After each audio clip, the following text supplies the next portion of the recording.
Jaganmohan Reddy, Jaganmohan Reddy Dandupalem batch ప్రతి సందర్భంలో ప్రతి విషయానికి ఎస్సీ, ఎస్టీ, బీసీ, మైనారిటీ అంటూ కార్డులు తగిలించుకుని మాట్లాడే గాలి సన్నాసులు. నిన్న జక్కంపూడి రాజా గుంటూరు ఎమ్మెల్యే బీసీ మహిళ గల్లా మాధవి గారిని నోటికొచ్చినట్టు మాట్లాడిన పరిస్థితి చూసాం.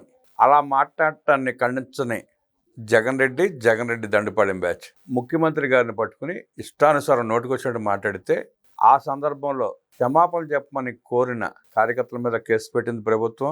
అలాగే అంబటి రాంబాబు మీద కేసు పెట్టి అరెస్ట్ చేసింది. అంటే అంబటి రాంబాబు వ్యాఖ్యలు, ఆయన మాట్లాడిన తీరు కరెక్టేనని భావించి జగన్మోహన్ రెడ్డి పలకరించడానికి వస్తున్నాడా? మరి జక్కంపూడి రాజా బీసీ మహిళని ఇష్టానుసారం మాట్లాడితే ఎందుకు ఖండించలేదు, ఎందుకు వివరణ కోరల? జక్కంపూడి రాజా గల్లా మాధవి గారి మీద చేసిన అనుచిత వ్యాఖ్యల మీద విశ్లేషించడానికి మనతో పాటు ఉన్నారు సోషల్ యాక్టివిస్ట్ శ్రీలీల గారు. వారిని అడిగి మరిన్ని విశేషాలు తెలుసుకుందాం. నమస్తే శ్రీలీల గారు. జక్కంపూడి రాజా గల్లా మాధవి గారి మీద చేసిన విపరీత వ్యాఖ్యలు, అంటే ఒక మాజీ ఎమ్మెల్యే ప్రస్తుత ఎమ్మెల్యేని మేము మళ్ళీ గెలిస్తే వచ్చిన తర్వాత నీ జుట్టు పట్టుకు రోడ్డు మీద లాక్కొచ్చి తంతానని అనడం ఎంతవరకు సబబు అంటారు? మహిళగా మీరు ఎలా స్పందిస్తారు? రాష్ట్రంలో మహిళా సంఘాలు ఏం చేయదలుచుకున్నాయి? ఈ రోజునండి అతను ఏదైతే మాట్లాడిన మాటలు మీరు అంటున్నారు కదా, ఒళ్ళు కొవ్వెక్కిన మాటలు అంటారు. తిన్నది అరక్క ఎంత ఒళ్ళు బలిసి కొట్టుకుంటున్నాడు అంటే, ఈ రోజున ఆడవాళ్ళగా మేము కూడా ఇంకా మర్యాదలు గారు గీరు అనటం ఇంకా సమంజసం కాదేమో అనిపిస్తుంది.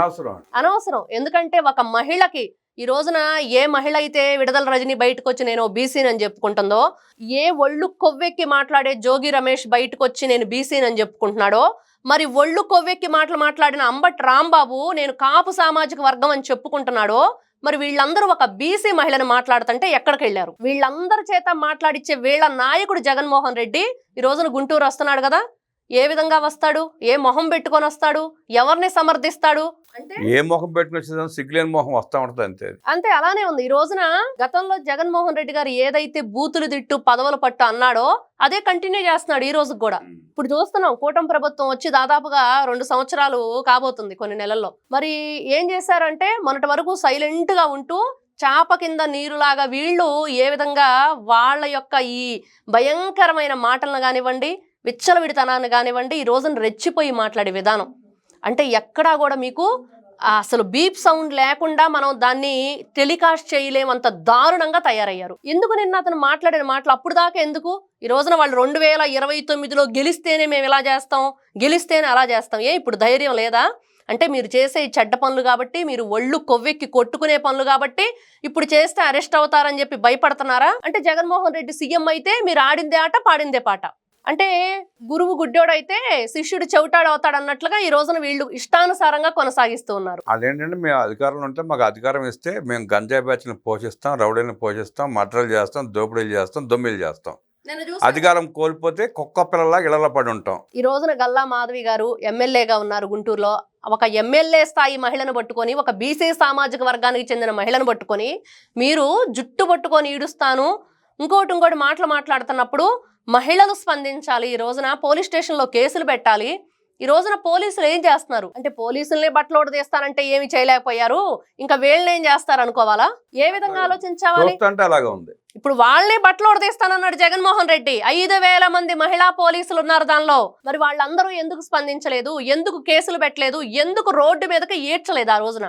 అంటే ఆ రోజు ఈడ్చకపోవటం వల్ల ఈ రోజున వీళ్ళందరూ ఇట్లా కొవ్వెక్కిన మాటలు మాట్లాడుతున్నారు అనుకోవాలా? ఒళ్ళు కొవ్వెక్కి మీరు మీ ఇంట్లో నిన్ను కన్న తల్లి, నిన్ను కట్టుకున్నది ఒక ఆడది, నీ కడుపును పుట్టిన బిడ్డల ఆడపిల్లలు ఉన్నారు, నీ తోడు పుట్టిన ఆడపిల్లలు ఉన్నారు, వాళ్ళను కూడా ఎవరైనా ఇలా మాట్లాడితే మీకు ఎలా ఉండిద్ది? అంటే వాళ్ళకి బేసిక్గా స్త్రీలంటే గౌరవం లేదు, ఇళ్ళ బయట అనవసరం. వాళ్ళకి ఆడపడుచులు ఆడవాళ్ళు అంటే గౌరవం లేని వ్యక్తులు వీళ్ళంతా. నోటికి ఏదొస్తే అట్లా మాట్లాడుతూ ఉంటారండి. సిగ్గుతో తలదించుకునే అంత దిగజారిపోయి దిగజారుడు రాజకీయాలు చేస్తున్న ఈ జగన్మోహన్ రెడ్డి ఈ బ్యాచ్ ఏదైతే ఉందో, వీళ్ళకి ఖచ్చితంగా చీపురు కట్లు చాట్లో తిరగేయాల్సిందే, చెప్పులు దండలు మెళ్ళో వేసి ఊరేగించాల్సిందే. ఖచ్చితంగా మహిళల జోలికొస్తే చెప్పు దెబ్బలు తప్పవు అనే విధంగా వాళ్ళకి గుణపాఠం చెప్పాలి. ఎన్ని రోజులు ఊరుకుంటారండి? ఎలా ఊరుకుంటారు?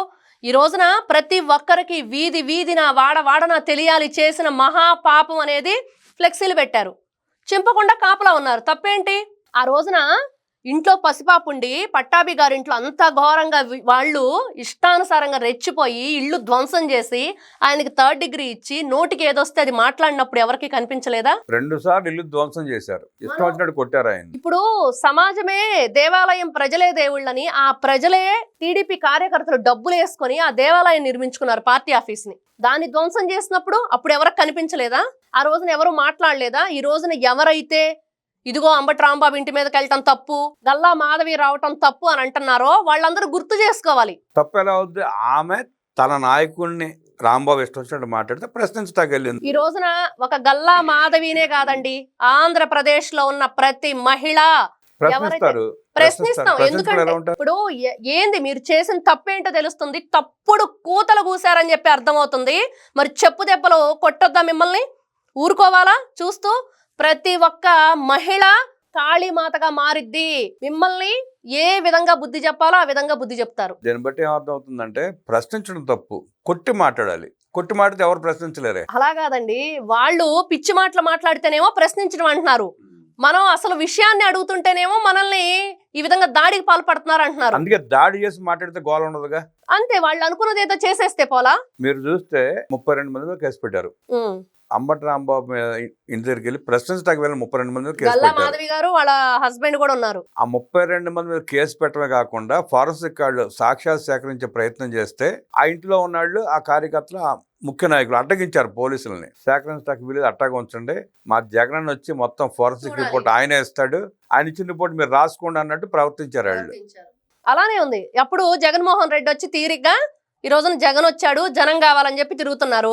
150 మందికి టిఫిన్లు పెట్టించి మనిషికి 2 క్వార్టర్ బాటిల్ ఇప్పించినా కూడా జనం లేరని చెప్తున్నారు. సరే, మీరు పోగేసుకున్నారో ఎట్లా చచ్చారో జనాలు తెచ్చారు. ఇప్పుడు పోలీసులకైనా కొంచెం కాపితే ఉండాలి కదండి. సోయ మమ్మల్ని బట్టలోడు తీస్తానన్నాడు, మా వ్యవస్థని 7 సముద్రాల అవతలున్నా కూడా లాక్కొచ్చి కొడతానంటున్నారు, రిటైర్డ్ అయిపోయినా కూడా వదిలిపెట్టనంటున్నారు. ఇట్లాంటి వ్యక్తులు ఈ రోజున ఏదైతే 2024లో ఏ కూటమి ప్రభుత్వం కావాలని ప్రతి ఒక్కరం కోరుకున్నామో, ఏ ప్రభుత్వం ఉంటే రాష్ట్రానికి మంచి జరిగిద్దని కోరుకున్నామో, ఆ ప్రభుత్వం గురించి ఈ రోజున పిచ్చి కుక్కల్లాగా మాట్లాడే వాళ్ళకి బుద్ధి చెప్పే వరకు ఆ రోజు ఎలా పోరాడారో ఇప్పుడు కూడా అదే పోరాటం కొనసాగుతూనే ఉండిద్ది. అది గుర్తుపెట్టుకోవాలి జగన్మోహన్ రెడ్డి అండ్ బ్యాచ్. ఎందుకంటే చూస్తున్నాం ఏం జరుగుతుందో. మీ ఇష్టానుసారంగా 2019 నుంచి 24 దాకా రాష్ట్రాన్ని అడ్డగోలుగా దోచుకొని ఈ రోజున అడ్డగోలుగా మాట్లాడుతూ ఉంటే చూస్తూ ఊరుకోవాలా? ఎంత పోరాటం చేసాం, ఎంత మందిని చూసాం, ఎంత మంది బలైపోయారు. తోట చంద్రయ్య లాంటి వాళ్ళు, ఆయన బీసీ నేత కదా, ఆయన గొంతు కోస్తే ఏం చెప్పాడు, చివరికి ప్రాణాలు పోయినా కూడా పార్టీని వదిలిపెట్టనని చెప్పాడు. మరి అలాంటి వ్యక్తులున్న పార్టీ, మరి ఈ రోజున ప్రజల కోసం పోరాడే పార్టీ, ఎలాంటి కార్యకర్తలు ఉన్నారు, ఎలాంటి నాయకులు ఉన్నారు, ఎలాంటి క్రమశిక్షణ ఉంది, ఏ విధంగా ఈ రోజున రాష్ట్రాన్ని కాపాడుకుంటున్నాం అనేది మర్చిపోతున్నారేమో. తెలుస్తూనే ఉండిద్ది. ఈ రోజు ఒక చూస్తున్నాం, ఇది చూడండి, అతను నిద్రపట్టని పరిస్థితి, మిషన్ పెట్టుకొని నిద్రపోతున్నాడు అంబటి రాంబాబు జైల్లో. ఎంత కర్మ! ఈ రోజున ఎంత భయంకరమైంది అంటే అండి, ఆయనకున్న ప్రాబ్లం ఏంటంటే, ఒకానొక క్షణంలో నాకు తెలిసిన రిలేటివ్ కూడా వాడుతున్నారు, అది పెద్ద ఆయన. ఒకానొక క్షణంలో వాళ్ళకున్న ప్రాబ్లంకి నిద్రపోయేటప్పుడు శ్వాస ఆగిపోయిద్దండి. ఆ మిషన్ పెట్టుకుంటేనే ఆ శ్వాస కృత్రిమంగా అందించి మళ్ళీ వాళ్ళని యాక్టివేట్ చేస్తుంది. అలాంటి సిచ్యువేషన్లో ఉన్న వ్యక్తివి కర్మ అంటే ఏంటి, మనం ఎందుకు ఈ రోజున ఉన్నాము, జరుగుతున్న పరిణామాలు ఏంటని మర్చిపోయి సీఎం హోదాలో ఉన్న వ్యక్తిని, ఆయన తల్లిని నువ్వు దూషించావంటే ఇంకా ఏం చెప్పాలి మీ గురించి? ఏ విధంగా మిమ్మల్ని మీ గురించి ఆలోచించాలి? ఈ రోజున కులాలని, మతాలను తీసుకొస్తూ పార్టీ విభేదాలను సృష్టిస్తూ మీ ఇష్టానుసారంగా రెచ్చిపోతే మహిళలను జుట్టుపట్టుకొని ఈడుస్తానంటే చూస్తూ ఊరుకుంటామా? ఎలా ఊరుకుంటాం? ప్రశ్నించాలి. మహిళా సంఘాలు ప్రశ్నించాలి, బీసీ సంఘాలు వచ్చి రోడ్డుకి వచ్చి ప్రశ్నించాలి, ఆ జక్కంపూడి రాజాని నిలదీయాలి, ప్రశ్నించాలి, కేసులు పెట్టి అరెస్ట్ చేయించాలి. ఖచ్చితంగా ఇవన్నీ జరిగినప్పుడే బయటకు రాకుండా ఉంటారు. ఎవరు ఈ రోజున ఎవరైతే మీరు దాడులకు పాల్పడుతున్నారు అంటున్నారో వాళ్ళు దాడులకు కాదు, బుద్ధి చెప్తున్నారు. కుక్క కాటుకి చెప్పు దెబ్బ అన్నట్లుగా పిచ్చి పిచ్చి మాటలు మాట్లాడితే ప్రజలు తిరగబడితే ఎలా ఉండిద్దో చేసి చూపించారు. కాబట్టి దయచేసి ఇప్పుడు కేవలం బోసుడికే అన్న మాటకి డిక్షనరీలో కాదు కదా, మీరు ఏ దాంట్లో ఎత్తుకున్నా కూడా, ఎలాంటి వికీపీడియాలో చూసినా కూడా దానికి ఎటువంటి పదం అది. మరి అదేదో సినిమాలో డైలాగు, దానికి జగన్మోహన్ రెడ్డి అర్థం కనిపెట్టాడు. అది మనం బీప్ సౌండ్ వేసుకొని వినాలన్నమాట. ఒక ముఖ్యమంత్రి హోదాలో ఉండే ఆ రోజున ఆ హోదా వ్యక్తి మాట్లాడకూడని పదం ఆయన నోటి వెంట ఆ రోజున మనం విన్నాం. అరే రే, ఏమైంది వ్యక్తికి, ఇలాంటి పదాన్ని ఇతని చేత చెప్పిస్తున్నారే స్క్రిప్ట్ రాసి అనిపించింది. మరి అలాంటి పదాలు వాడి ఈ రోజున మా కార్యకర్తలకు బీపీలు వచ్చినాయి, నా మీద ఉండే అభిమానం ఉన్న వ్యక్తులకు బీపీలు వచ్చినాయి అన్నావు. ఈ రోజున అభిమానులను పక్కన పెట్టండి, కార్యకర్తలను పక్కన పెట్టండి, సాటి ప్రజలు రాష్ట్రంలో ఏం జరిగింది, ఏం జరగబోతుంది, ఇలాంటి ర్యాబిస్ వ్యాధి సోకిన వాళ్ళు రోడ్డు మీదకి వచ్చి కుక్కల్లా మొరిగితే ఎలాంటి ట్రీట్మెంట్ ఇవ్వాలంటే ఇలాంటిది తప్పదు.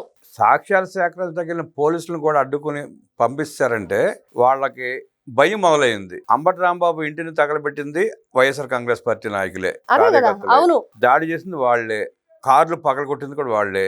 ఎక్కడ సాక్ష్యాలు సేకరిస్తే వైఎస్ఆర్ కాంగ్రెస్ పార్టీ చేసిన దురాఘాతాలు బయటపడతాయన్న భయంతోనే ఆ ఫోరెన్సిక్ వి వెళ్ళనీయకుండా చేశారు, సీజ్ చేయనీయకుండా. అవును, జగన్ వస్తాడు, జనం వస్తారు, మొత్తం అంతా చాలా చెల్లరేగిపోద్ది. అడ్డుకున్నారండి. ఈ రోజున చూస్తే మీరు న్యూస్ లో అది అసలు ఎవరిని కూడా పోలీసులను అక్కడ ఏ వస్తువుని తాకనీయకుండా, ఏ కార్ని కూడా టచ్ చేయనీయకుండా మా జగన్ అన్న రావాలి చూడాలంటారు. రేపు తీరా జగన్ తో పాటు వచ్చిన జనం అంత గందరగోళం చేస్తే సాక్ష్యాలు మొత్తం చెరిగిపోతాయి. అంతే.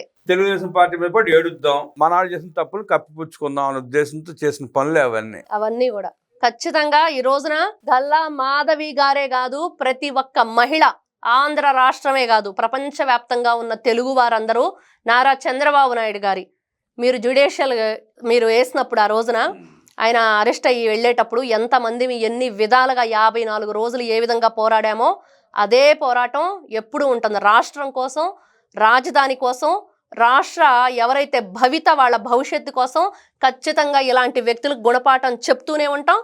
వాళ్ళు ఎన్ని మాటలు మాట్లాడుకున్నా మాత్రం అది ఆగేదే ఉండదు. మా బీసీ మహిళ గల్లా మాధవి గారిని నోటికొచ్చినట్టు మాట్లాడిన జక్కంపూడి రాజాని చెప్పుతో కొడతామంటూ మండిపడ్డ శ్రీలీల గారికి ధన్యవాదాలు తెలియజేస్తూ నమస్కారం.